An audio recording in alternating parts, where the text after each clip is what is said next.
situações borderline nas cardiopatias congênitas. Nós estamos gravando, depois vai lá para a nossa página no YouTube, para quem não pôde ver a aula completa aqui. Obrigado, Ana. Pode começar. Vamos lá. Boa noite para todos. Bom, só um aviso, como eu estou no terceiro trimestre de gestação, se eu ficar um pouquinho dispineica aí no meio da apresentação, tá tudo bem, viu? Às vezes só preciso fazer uma pausa para respirar, se falar demais, mas vamos lá. Então, a proposta foi falar de situações borderlines em algumas cardiopatias genéticas conhecidas. E o artigo, que foi até o André que sugeriu, foi esse artigo de 2017, que é um artigo de revisão, que descreveu zonas cinzentas, né, de cardiomiopatias. E o que ele tenta, na verdade, é descrever que existem, às vezes, alguns limites difíceis de serem definidos entre uma doença realmente e uma doença de uma cardiomiopatia realmente e uma doença que ele chama de iatrogênica, né? Como se fosse você titular um paciente de cardiopata, reconhecer como um cardiopata uma pessoa que tem alterações discretas, enfim, que são duvidosas. Então, isso que ele discorre e descreve, né? E as cardiopatias genéticas que esse artigo aborda são a cardiopatia hipertrófica, a cardiomiopatia dilatada, que tem, né, origem genética, a cardiopatia ritmogênica do VD e a cardiomiopatia não compactada do VE, o miocárdio não compactado. Toda descrição de uma doença assim que começa a ser conhecida, primeiro é descrita com os casos graves, os casos que são mais floridos.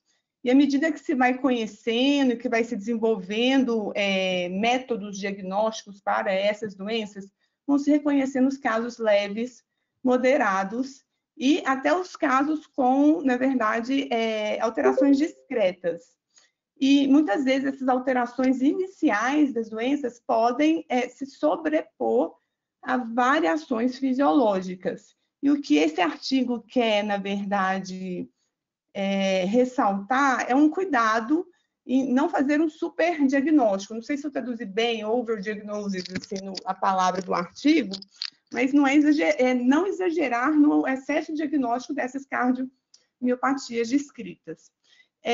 Especial atenção ele dá, principalmente nas duas primeiras cardiomiopatias, para os atletas que podem ter alterações. A gente vai falar muito disso também na aula. Então, começando com a hipertrofia do VE,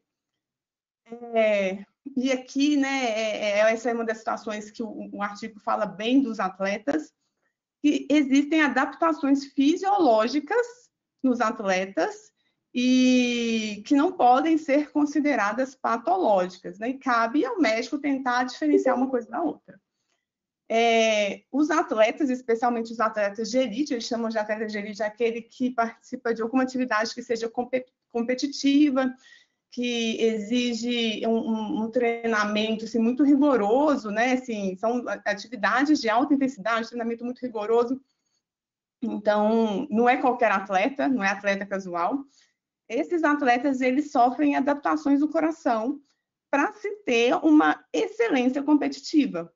Mas a maioria desses atletas, essas adaptações vão cair dentro dos limites da normalidade, dentro do que a gente se conhece, né, dos exames, como limites da normalidade, inclusive quando a gente fala de hipertrofia. É importante ressaltar, então, que atletas casuais, normalmente, esse remodelamento, essa hipertrofia não vai acontecer. Mas nos atletas de elite, pode ter tanto remodelamento estrutural, né, mas como alterações elétricas também. E muitas vezes isso pode se confundir, se sobrepor a fenótipos leves de uma miocardiopatia hipertrófica. Quando a gente está avaliando hipertrofia do coração, é importante levar em consideração idade, sexo, etnia, por exemplo, negro, o limiar é um pouco maior do que para branco, tamanho corporal e o tipo de atividade, o tipo de treinamento, qual que é o engajamento do treinamento, em qual tipo de atividade que aquele paciente está submetido. E sempre lembrar das red flags, né, dos alertas, dos sinais de alerta. que chama atenção para se pensar em doença, que é principalmente se tiver sintomas no esforço, como síncope, ou então história familiar positiva de miocardiopatia hipertrófica ou de morte súbita na família, ou de cardiopatias na família, né? Quanto aos padrões eletrocardiográficos, o que a gente sabe que é normal em atletas de elite, você ter uma voltagem que pode configurar critérios para sobrecarga de VE, mas que normalmente essa alteração de voltagem do eletro ele não vem acompanhado de alterações de repolarização ventricular. Inversão de onda T é frequente, em V1, V2, em V4, em negros pode chegar até V4, com ou sem a repolarização precoce, né, que também é uma coisa frequente que a gente vê em atletas. E um alerta deve ser assim, né, acendido se o paciente apresentar uma inversão de T, uma alteração de repolarização nas derivações de parede inferior, de parede lateral, D1 VL e V5 e V6. Se o paciente apresentar INFA de ST, também isso não é comum em atletas, nem que patológica, nem bloqueio de ramo esquerdo. Se essas alterações se apresentam no eletro, isso sim merece com certeza uma avaliação adicional, e mesmo que não se achem alterações estruturais iniciais, alterações estruturais nesse coração, um paciente com essa alteração eletrocardiográfica, mesmo que a elite, deve ser acompanhado, porque ele pode vir a desenvolver alguma doença no futuro, alguma cardiopatia no futuro. Aqui um exemplo que o próprio artigo coloca de uma alteração eletrocardiográfica em atleta. Você vê a inversão de V1 a V3, né? Tem repolarização precoce também. Tem, né, aumento de voltagem, especialmente nas precordiais do QRS. E aqui do lado direito, um eletro de hipertrófica. E colocou justamente um exemplo de um paciente com alteração de repolarização em parede inferior e lateral. Quanto aos padrões ecocardiográficos, o atleta ele pode ter remodelamento, ele pode ter hipertrofia. Normalmente essa hipertrofia vai ser concêntrica e acompanhada de uma dilatação do VE, com diâmetros diastólicos do VE maiores que 55 milímetros. Já a hipertrofia da miocardiopatia hipertrófica, normalmente ela reduz as dimensões da cavidade. Então, o VE tem dimensões normais ou reduzidas. Muitas vezes, a maioria das vezes, vai ser uma hipertrofia assimétrica. Você vai ver mais em septo, em ápice, mas lembrando, né, que 14% dos pacientes podem apresentar hipertrofia concêntrica, isso pode ser mais comum em doenças de depósito, etc. Mas se for uma hipertrofia assimétrica, tem que chamar atenção. Então, descreve um limiar de espessura de parede VE maior em negros, né, até 13, mas 11 para homens e 13 para homens negros, isso seria raro em mulheres.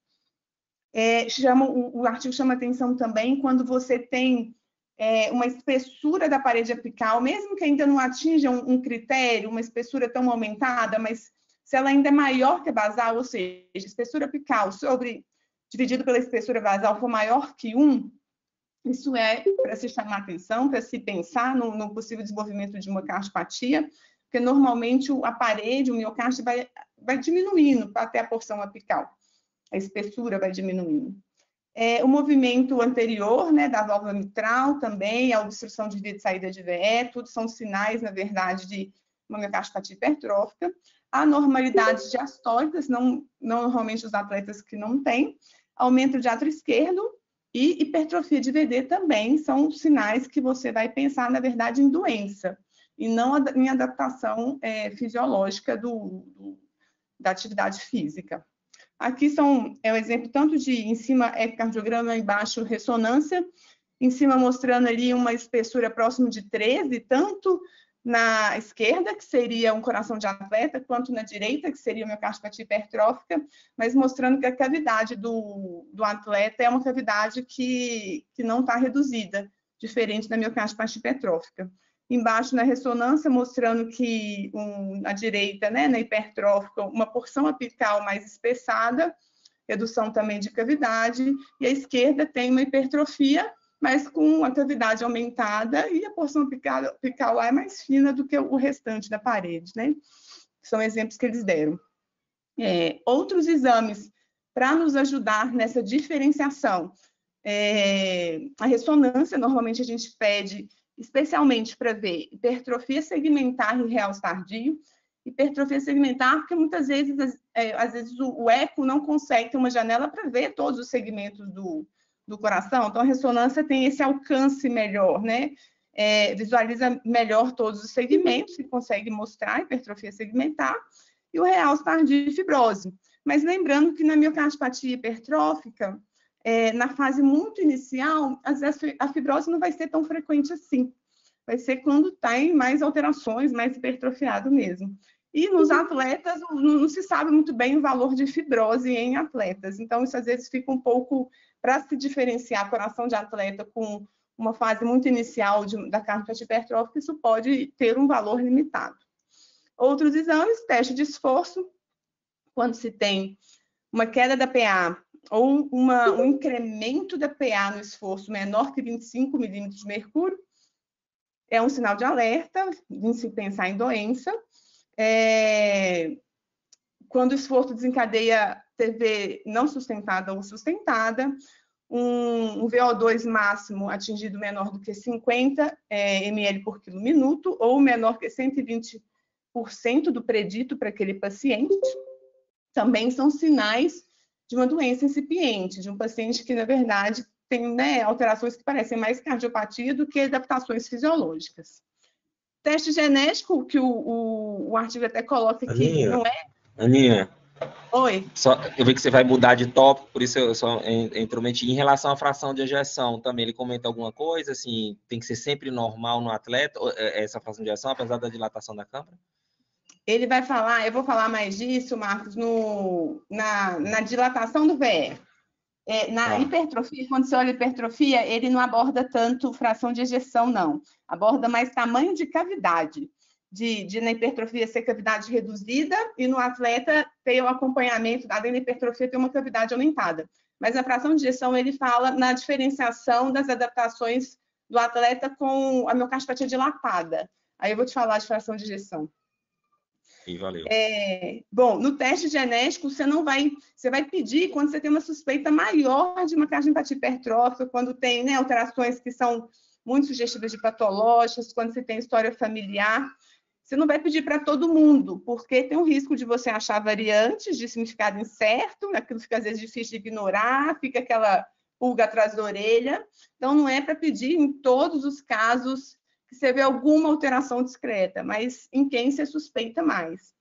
E ele fala até da biópsia endomiocárdica, mas quando se pensa em alguma doença infiltrativa ou doença de depósito mesmo, também não vai ser para todo mundo, né? Não vai ser, vai ser para a minoria dos casos, raramente vai ser necessário.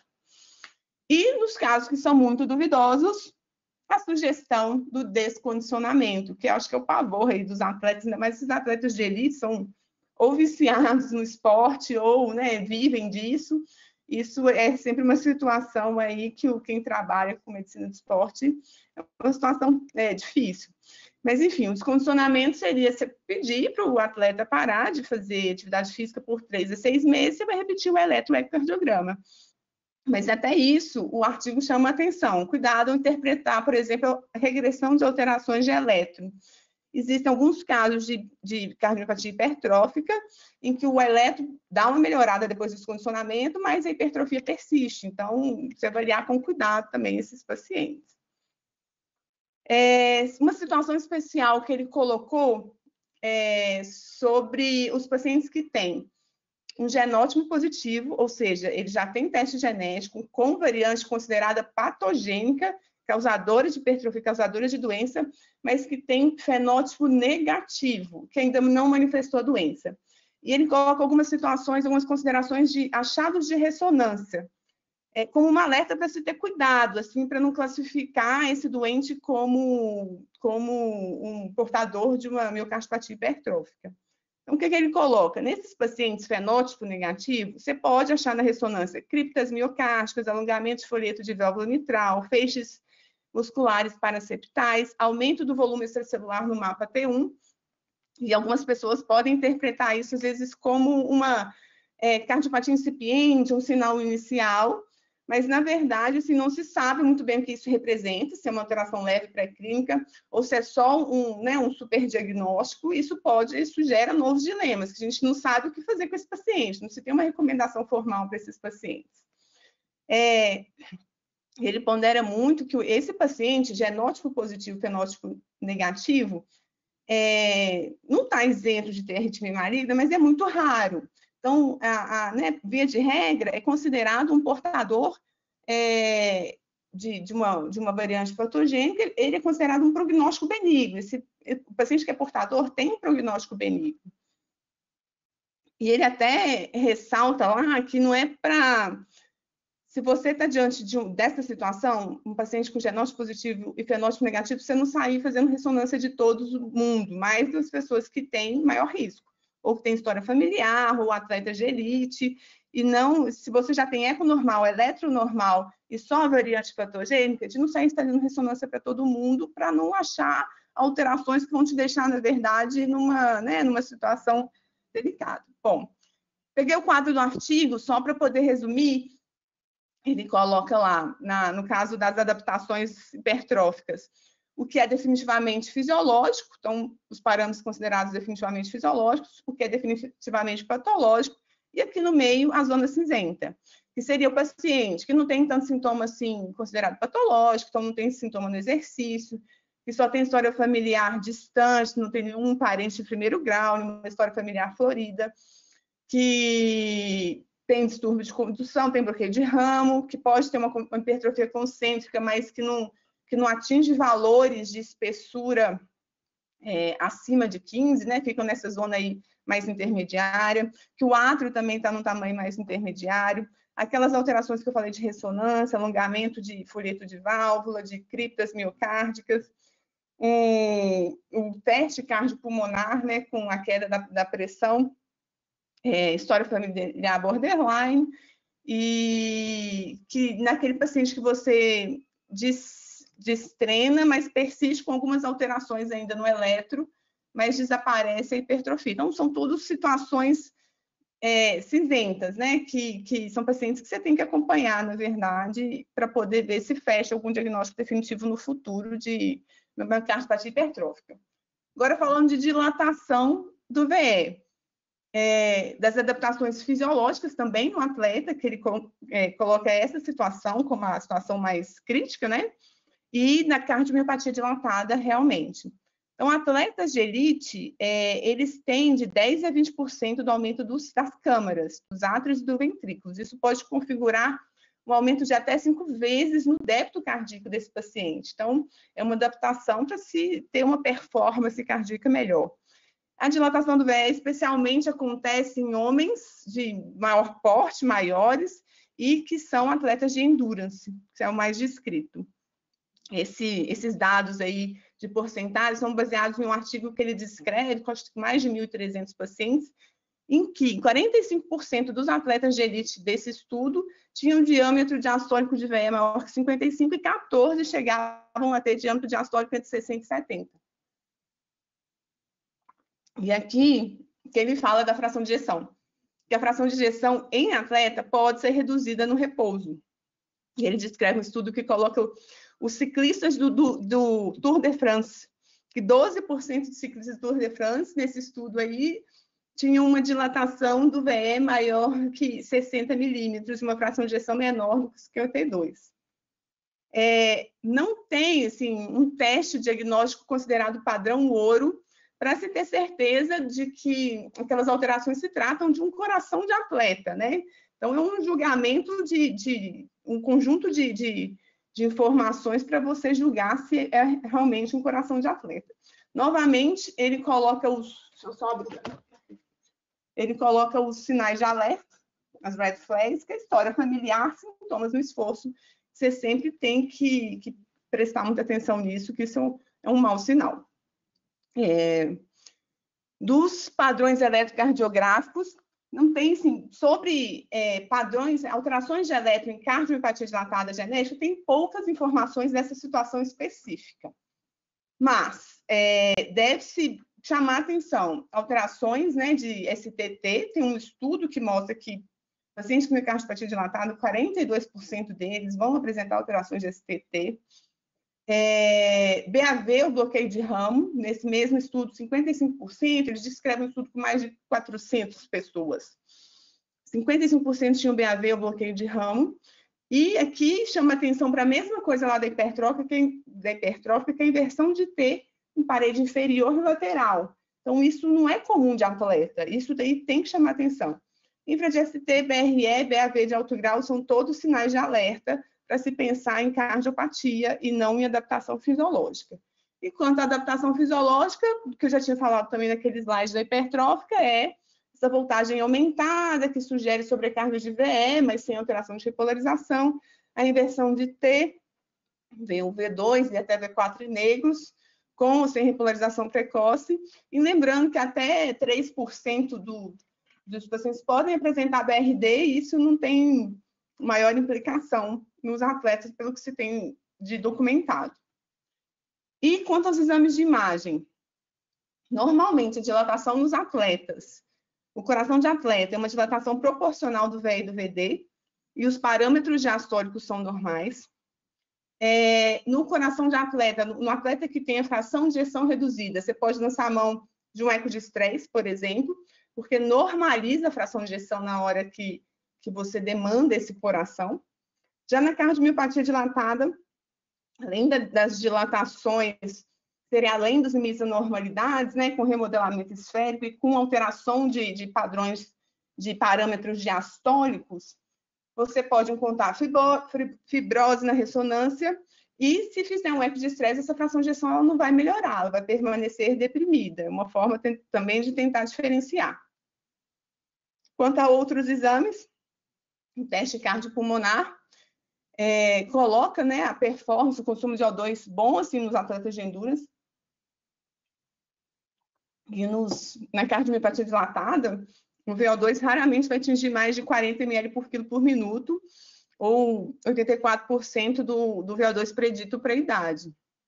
Teste genético também, coloca como não sendo para todo mundo que tem alguma dilatação no coração, porque isso pode gerar confusão, mas para quem tem alterações que chamam atenção, que são alerta, que sugerem doença patológica, como, por exemplo, dilatação, mas bloqueio de BAV, algum grau de BAV, né? Porque a gente tem que lembrar que existem algumas variantes genéticas, como gendelamina, SN5A, que cursam com miocardiopatia dilatada e distúrbio de condução. Aqueles pacientes com história familiar, também para cardiopatia dilatada, você vai pensar em teste genético. Biópsia endomiocárdica tem um papel bem limitado, principalmente se tiver uma alta suspeita de miocardite, para tentar fechar um diagnóstico de miocardite. E, mesma coisa, casos duvidosos, em que você não chega a nenhuma conclusão definitiva, né, se é uma alteração fisiológica ou realmente patológica, você também pode pensar no descondicionamento. Repetiria eletro e ecocardiograma após 3 a 6 meses. Mas esse artigo também chama atenção que tem alguns pacientes, se existe documentação, tem um estudo aí pequenininho de 40 atletas, que tinham uma dilatação do VE maior que 60, e 22% desses pacientes permaneceram por longo tempo com essa dilatação, mas não desenvolveram cardiomiopatia dilatada. Ou seja, parece que tem alguns pacientes que podem persistir com um grau de dilatação aí dessa adaptação do esforço. De novo, zona cinzenta, aqueles pacientes que estão no meio do caminho. Não tem alterações consideradas definitivamente patológicas, nem definitivamente benignas, mas estão ali no meio do caminho. Então, sintomas que não estão relacionados com esforço, história familiar só não florida, né, só parente distante, os diâmetros intermediários, a fração de ejeção intermediária, que ele coloca aqui entre 50 e 55, na ressonância, dilatação borderline, que eles colocam, história familiar também, que não é tão típica de cardiopatia dilatada, e que no destreino você tem uma reversibilidade apenas parcial, né, da dilatação da cavidade. Não Agora, já mudando de situação, miocárdio não compactado, ou miocardiopatia não compactada do VE, versus trabeculações inocentes. Eu acho que, para mim, assim, isso é um dos diagnósticos mais difíceis de fazer, que é o miocárdio não compactado. Eu acho que só esse diagnóstico, para mim, já é uma zona cinzenta na minha cabeça, pelo menos. Sempre acho que é um desafio. O miocárdio não compactado, ele é uma doença em que o miocárdio tem duas camadas, um epicárdio muito fino e um subendocárdio esponjoso, com recessos profundos que não se comunicam com a circulação coronariana. Essa seria a definição do miocárdio não compactado. Como característica clínica, normalmente esses pacientes evoluem com disfunção progressiva do VE, insuficiência cardíaca, arritmias e eventos cardioembólicos. Pode ocorrer isoladamente, mas pode se misturar também com outras cardiopatias. Pode ter esqueci a palavra que eles usam, uma mistura com outros fenótipos, sobreposição com outros fenótipos. Importante descartar algumas condições que podem fazer aparecer trabeculações, como gravidez, atletas negros, doenças hematológicas, e sempre lembrar também de procurar por doenças neuromusculares, porque é descrito que vem associado com doenças neuromusculares. Essas situações, essas condições aí, acredita-se que por criar como se fosse um estresse em determinadas partes do miocárdio, criariam trabeculações que podem ser, inclusive, transitórias. Os critérios diagnósticos do miocárdio não compactado têm baixa especificidade. No ECO, um dos critérios usados é uma relação miocárdio não compactado, espessura, né, do miocárdio não compactado com um compactado maior que 2 no final da sístole, no eixo curto do eletro. Na ressonância, até esse que é o mais usado, a relação miocárdio não compactado com o compactado maior que 2,3 no final da diástole no eixo longo, uma massa trabeculada do VE na ressonância maior que 20% da massa global do VE também é um outro critério. Tem alguns outros descritos também, mas o que ele pondera é que esses critérios de imagem têm baixa especificidade. Teste genético é uma possibilidade, ter uma performance de entre 30% a 50%, indicar se você tiver, além da trabeculação, outras alterações miocárdicas, se história familiar também. São vários os genes descritos, coloquei aí alguns deles descritos na literatura, mas daí a gente já vê gene da lamina, que também dá outros fenótipos, né? Cardiopatia dilatada pode dar cardiopatia ritmogênica puramente. O da miosina, esse MIH7 e o MIB-PC3 são os mais comuns das hipertróficas também podem estar associados a miocárdio não compactado. Enfim, são vários os genes descritos para essa cardiopatia. E o que o artigo também chama a atenção é de cuidado de não superdiagnosticar esses pacientes, de qualquer trabeculação, você já classificar esse doente como um portador de miocardiopatia não compactada, porque isso gera muito impacto na vida dele, né? Várias restrições, etc. E o que eles sugerem é que o diagnóstico final requer uma evidência de cardiopatia além da imagem, além desses critérios de imagem. Ou seja disfunção de VE, sejam sintomas cardíacos, angina, dispneia, síncope, sejam arritmias ou uma história familiar de insuficiência cardíaca ou morte súbita. Então, tem muita ponderação na hora de fechar um diagnóstico de miocárdio não compactado. E, por último, falando aqui, talvez é a situação que a gente mais vivencia assim, na nossa prática clínica, que é a diferenciar arritmias de via de saída do VD com a cardiopatia ritmogênica do ventrículo direito. Apesar de cardiopatia ritmogênica ser raro, as arritmias de via de saída de VD, né, as exercícios idiopáticas, mesmo que alguns pacientes têm TV, são bem mais frequentes. A gente lida com isso com certa frequência na nossa prática clínica e a gente sempre tem que ter essa lembrança de que a gente tem que tentar de afastar um possível diagnóstico de cardiopatia ritmogênica. E a gente tem que ter essa lembrança porque a origem o foco da arritmia, seja idiopática, seja cardiopatia arritmogênica do VD, você pode ter focos que são semelhantes, né? Tem a preferência de cada um deles, eu vou falar, mas existe uma sobreposição de origem, de locais de origem da arritmia nessas duas situações.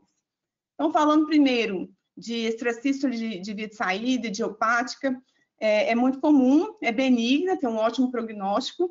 Normalmente, acontece mais na vigília, então você pega lá o gráfico de 24 horas do Holter, é mais denso, né? Acontece mais na vigília.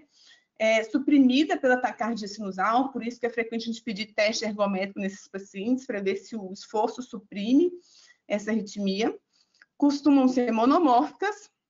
O mecanismo da extrasístole idiopática é a atividade deflagrada, dependente de AMP cíclico, induzida por catecolamina.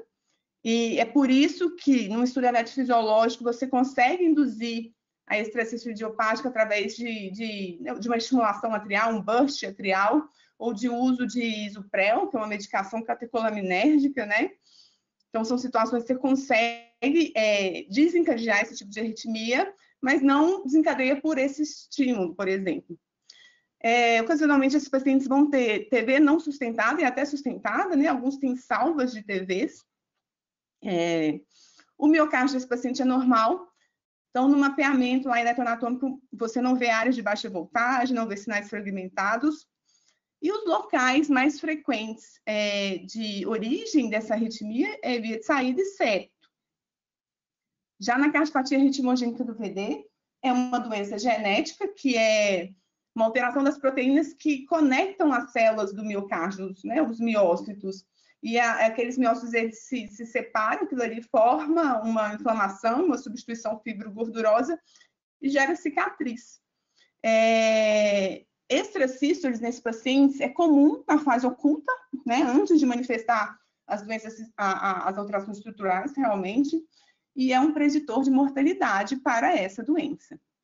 Normalmente, as extrasístoles nessa doença vão ser polimórficas, o mecanismo da arritmia de uma TV é por reentrada, então é induzida por esse estímulo no estudo eletrofisiológico.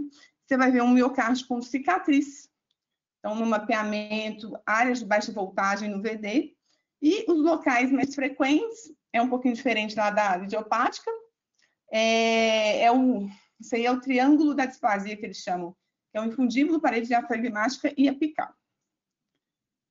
Das alterações eletrocardiográficas, então, a gente no eletro de base, a gente vai ver algumas alterações, especialmente na cardiopatia arritmogênica, né? Então, você vê uma ativação lentificada do VD, isso pode ser representado pela onda epsilon, que normalmente acontece mais no caso, né, da doença com mais alterações no miocárdio.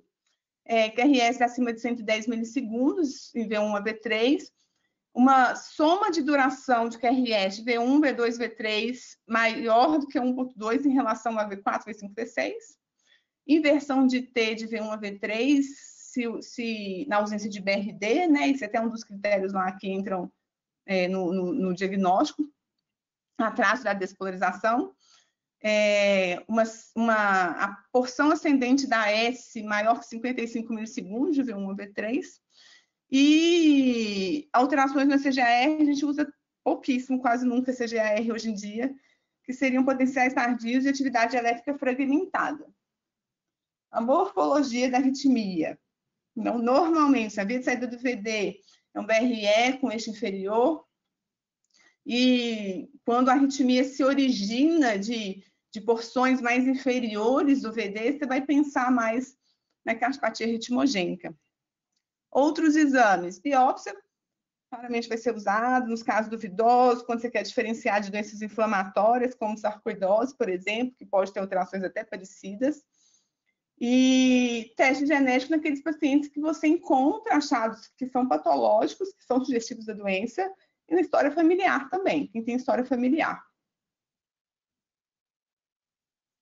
Aqui eu coloquei um exemplo que o artigo mesmo traz do mapeamento eletroanatômico em cima, mostrando que nas exercícios de via de saída de VD, você não vai ter cicatriz, você não vai ter alteração desse mapeamento.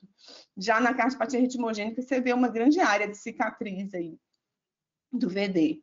E embaixo o mapa de polarização mostrando também o mecanismo da arritmia, que na via de saída, a arritmia se origina ali do trato de saída do VD, né, da via de saída do VD, enquanto na cardiopatia ritmogênica mostra o mecanismo de reentrada da arritmia naquele miocárdio doente ali. Finalizando assim, um artigo como conclusão, ele pondera alguns critérios maiores para você realmente falar, esse paciente realmente tem uma cardiomiopatia e deve ser classificado como tal. Então, desses critérios que ele coloca,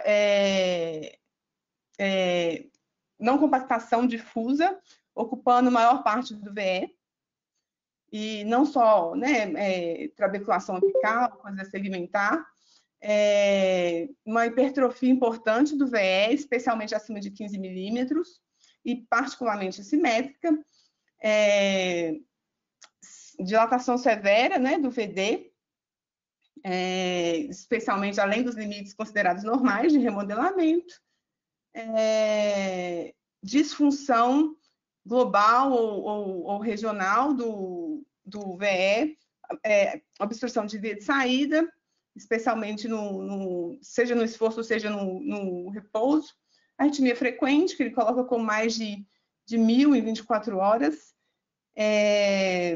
que tendem a aumentar com exercício físico, sintomas, e especialmente durante a atividade física, e teste genético positivo, em quem já tem uma história familiar aí florida também de doenças cardíacas.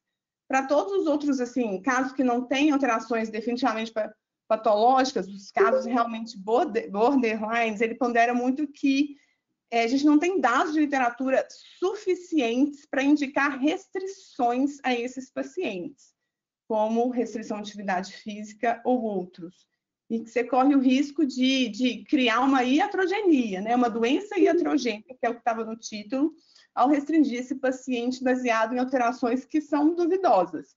Então, nesses casos que são bem borderlines, na verdade, você precisa mais acompanhar e, obviamente, orientar o paciente. E que um diagnóstico definitivo pode ocorrer, às vezes, ao longo do tempo, depois de um tempo de observação, né, repetição de exame e evolução do paciente para você realmente fechar um diagnóstico de cardiopatia ou não. É isso.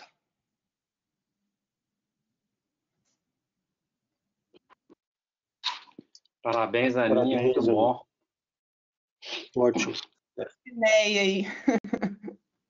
Muito bom. Marcão, nós temos aqui a presença. O Frank está aí? Não está, Frank? Estou aqui. Tá bom, André? Queria ver a opinião do Frank, que além de cardiologista excelente, é atleta, né, Frank? O que você costuma ver aí? Mexe muito com isso.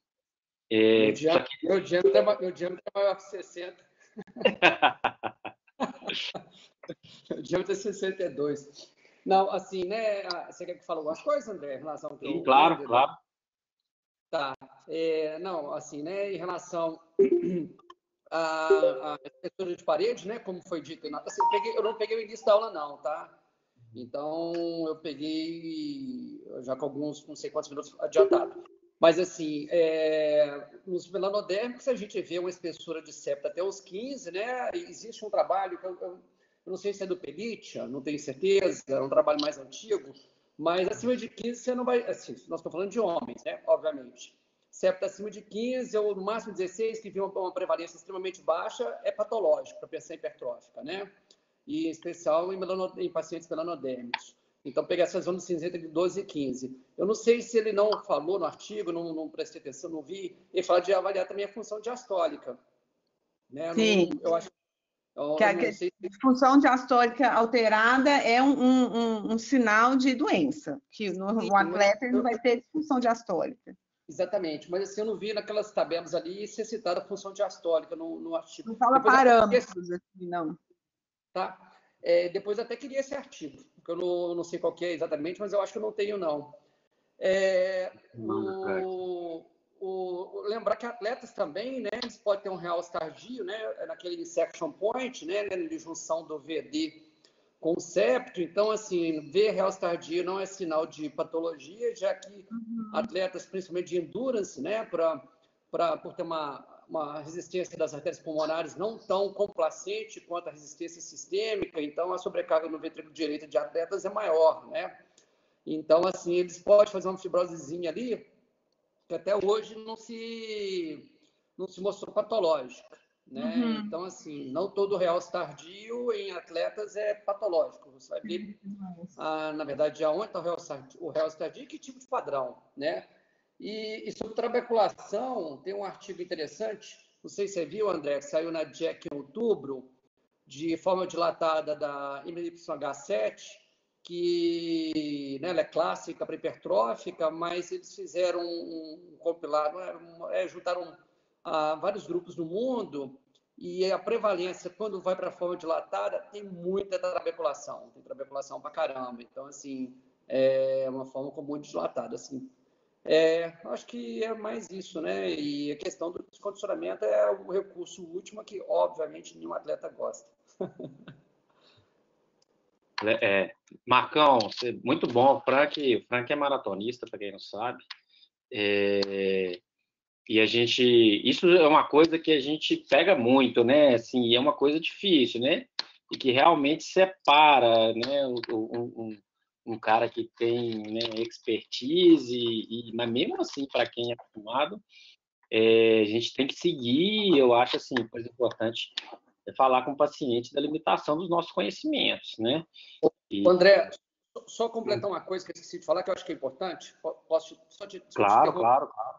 Tem ali o grupo do André Leguerch, que é um australiano, eu não sei se vocês conhecem. O André Leguerch é quem mais publica.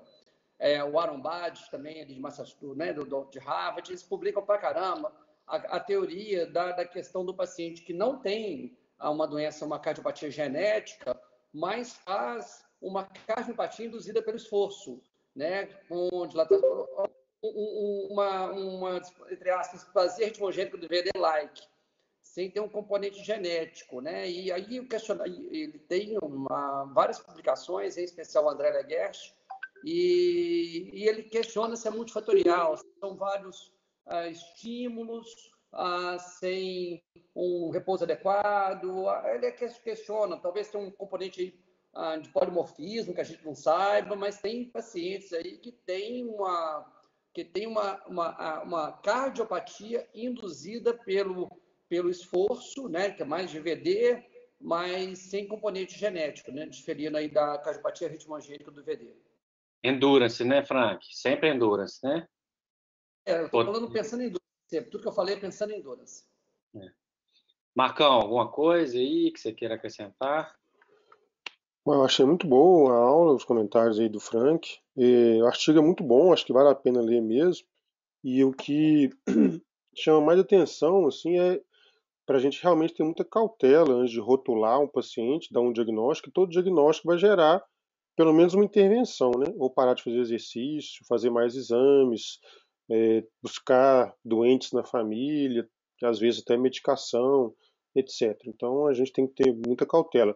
E eu achei bacana aquele quadrinho final lá, porque ele tenta realmente, quando você tem alterações borderlines, tenta juntar o máximo possível de coisas, né? Então, olhar a função diastólica, olhar a função sistólica, ver presença de realce, grau de realce, ver comportamento ao esforço, percentual de extracístole, se extracístole polimórfico, se piora com esforço, se melhora com esforço, para tentar realmente falar com o paciente que nós estamos diante de um possível diagnóstico, antes da gente sair rotulando e descondicionando o paciente, né? No caso da não compactada, eu fiquei meio impressionado, porque a gente tem vários casos aí de suspeito de não compactado, que às vezes faz um eco lá e dá na ressonância e no eco, né? E o eco e a ressonância usam esses critérios, e o artigo eu nunca tinha lido, o artigo cita a referência de usar 2,3 na ressonância veio de 7 casos. Eu fiquei impressionada com isso também. Usou essa relação, 2,3. Na população normal, né? Daria, não é? Tem uma coisa... 20% da população normal pode ter, né? Isso aí. Então, assim, é muito ruim, né? Então a gente tem que realmente ter muita cautela. É claro que quando você pega, por exemplo, às vezes a gente pega o paciente recuperar de parada cardíaca súbita, que não tem mais nada, e aí vem o critério positivo. Aí você fica um pouco mais tranquilo, o cara acabou de ter uma parada cardíaca. Mas fora dessas situações, tem que ter muita, muita cautela mesmo. O que eu fiquei mais ligado nesse artigo aí é realmente a gente ser mais conservador no diagnóstico. Eu queria fazer, depois eu vou perguntar aí para o pessoal, daqui a pouco eu tenho que sair também, mas eu queria fazer 2 comentários, uma coisa que eu uso muito, viu, Aninha? Eu nem é baixa voltagem no eletro, uma coisa assim, atleta jovem não tem baixa voltagem no eletro. Essa questão da regularização também eu sempre usei, parede lateral inferior, assim, não é coisa de atleta, assim, geralmente pode ir atrás e ficar de olho, né? Assim, baixa voltagem é pouco sensível, né? Mas quando tem, já é geralmente catástrofe, né? Recente, nós estamos com um paciente aqui, pessoal falando aí que é sequela de miocardite, um médico, triatleta, Frank, e esse cara foi no consultório, até ele me conhecia por uma cara, e Einstein, tal, não é nada, fração de ejeção 40 e tantos, não tem risco, muita arritmia, eu fiquei incomodado, estudamos, TV monomórfica, induziu, assim, e saindo coisas recentes, confirmando o valor do estudo, né? Primeiro isso, segundo, não compactado, Marquinhos, que é da minha época, a gente viveu na residência, né, Marcos? Acho que uma das maiores heterogeneias, assim, que eu vi, assim, foi a coisa então do não compactado, muita gente rotulado como não compactado, assim, indiscriminadamente. Tinha um ambulatório de não compactado. Eu falava, meu Deus, não é possível uma coisa dessa. Botava CDI, a gente coagulava uns negócios doidos, né? E hoje está tendo um pouquinho mais de equilíbrio nisso aí. E a gente, assim, é uma outra coisa que também eu pego muito, a gente também, por isso que é uma coisa difícil. Eu vejo muito, assim, tinha extracístole quando jovem, não é nada, não é nada, não é nada, não é nada, não é nada. Por fim, era lamina. Aí quando você vai ver, já tinha várias histórias de morte súbita na família. É lógico, tem essas coisas. Mas eu já vi várias vezes essas histórias também. Então, assim, de situação borderline, ficar de olho também, né? Eu acho que é o nosso dever, né? Mas muito André, legal. Oi. tem um artigo da Circulation, deve ter no máximo uns 2 anos, acho que da Circulation, se não me engano, sobre baixa voltagem. É uma revisão. Você viu esse artigo? Não vi, não. Eu mando, você passa para o grupo. É excelente a utilização de baixa voltagem no eletro para cardiopatia, sabe? É muito bom. E teve uma vez que agora não tem muito tempo, eu participei de uma reunião online com o pessoal lá do Dr. Fábio Fernandes, e uma reunião que era sobre VE não compactado. Eu não li o artigo, tá? Mas assim, eles citaram na reunião que os critérios diagnósticos, os estudos que fizeram os critérios diagnósticos é com N baixíssima, né? Tipo N de 50, 70. Então, o próprio critério diagnóstico de VE não compactado é uma zona cinzenta, né? Porque, se eu não me engano, era um N tipo de 30 e tantos o primeiro artigo, e depois um de 70. É um N muito pequeno para até hoje ter literatura, né? Eu não recorri para confirmar essas informações, mas foi, eu me lembro, foi citado isso. Legal. Gustavo, Marquinhos, alguém mais quer comentar? Eu queria fazer uma pergunta aqui para Ana, para o Frank. Nos casos de dilatada, assim, você acha que é coração do atleta, já com queda da fração de ejeção, você tem feito de rotina estresse para ver se melhora? Ou porque realmente descondicionamento realmente é o que a gente não quer fazer? E a fração de Ou ejeção você que mais lança a mão incomoda, de né? outros dados? Ou você pega dados indiretos de outros exames, tipo sem fibrose, cardiopulmonar com VO2 bom, como é que você faz assim na prática? Para quando é dilatado e a fração de ejeção é reduzida, assim, vamos dizer. Levemente Abaixo, né? reduzida, né? É levemente reduzida, isso. Sim. Eu estou vendo aqui uma mensagem que tem que responder, mas é o seguinte, alguns casos que eu tive, eu trabalho assim, eu trabalho em Manhuaçu, eu trabalho com consultório, full time. Então, assim, mas os casos que eu tive, e eu imponho, inclusive, o meu caso no meio, é o seguinte, apesar que a minha função sistólica contrátil é normal, mas assim, a literatura descreve, como a Ana falou, que tem alguns pacientes que têm no repouso a função sistólica levemente reduzida, tá? Mas nos casos que eu peguei de atletas, aqui tem um pessoal de bike muito pesado e tudo, e gera essa dúvida, eu nunca pedi um ecostresse. Eu junto com o resto, né, o André, até alguns casos a gente chegou a ter em casos em comum, né, André? Então, assim, eu junto com ressonância, eu vou juntando com os próprios dados do eco, mando para um ecocardiografista que tem experiência com coração de atleta, eu acho que isso também é importante também, sabe?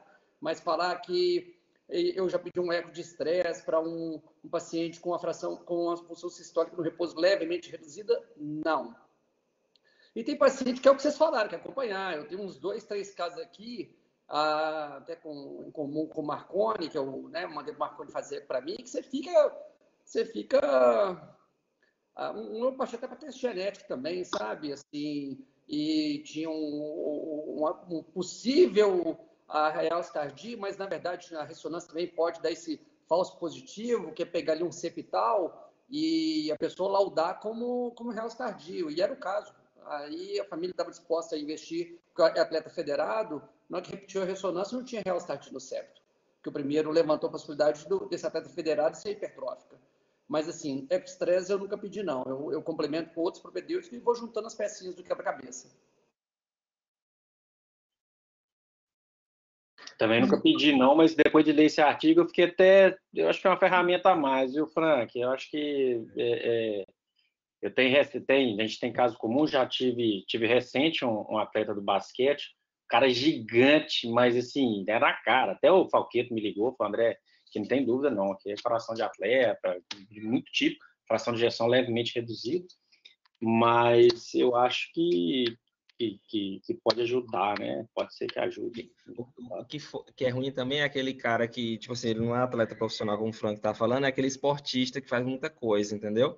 Assim, Frank, você considera quanto tempo de exercício para achar que é assim, que pode ser relacionado pelo atleta? Quantas horas de exercício, desse endurance, assim, para você, aquele esportista e não aquele atleta que está treinando para Olimpíada, essas coisas. Atleta não competitivo. Isso, exato, um esportista mesmo. Olha, existe esse dado em literatura, mas de cabeça eu não vou me recordar. Eu até sei qual artigo que tem, eu posso passar para vocês depois. Eu acho que é 2.000 horas treino, que tem um artigo da Jack, que se eu não me engano, é 2.000 horas treino de endurance, sabe?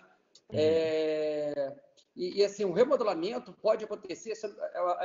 Foi um seminário que saiu de 4 artigos seguidos, não sei se vocês viram, sobre exercício e o coração. E o remodelamento pode começar com, assim, inicial, obviamente, com poucos meses. Mas se eu te falar com certeza, eu vou estar dando chance para errar. Mas esse da literatura existe, eu até acho que eu sei onde que tem, eu posso depois passar para o André também, passa para você. Eu acho que para FA, André, acho que umas 10.000 horas, né? Um negócio assim. Tem também. Para FA, Obrigado, viu? Eu que agradeço a oportunidade. Participação fundamental aí na nossa reunião. Com certeza. Agradeço o convite. O Marconi me mandou para deixar eu entrar, adoro esse tema. O Marconi queria entrar, ele estava até querendo discutir umas coisas mas ele tinha uma reunião sobre a questão mesmo, tem um atleta aí, ele está tendo parecer de um atleta com CDI, né, e tal. O Marconi aproveita e vai na minha reunião nossa, a gente vai discutir umas coisas parecidas. Beleza, pessoal. Acho que é isso, né? Sim. Valeu então, turma. Obrigado, Ana. Valeu. O próximo vai ser sua, André? Ana, demais. Oi? Pode ser. É sua? Pode ser. Beleza, falou. Boa noite, gente. Boa noite.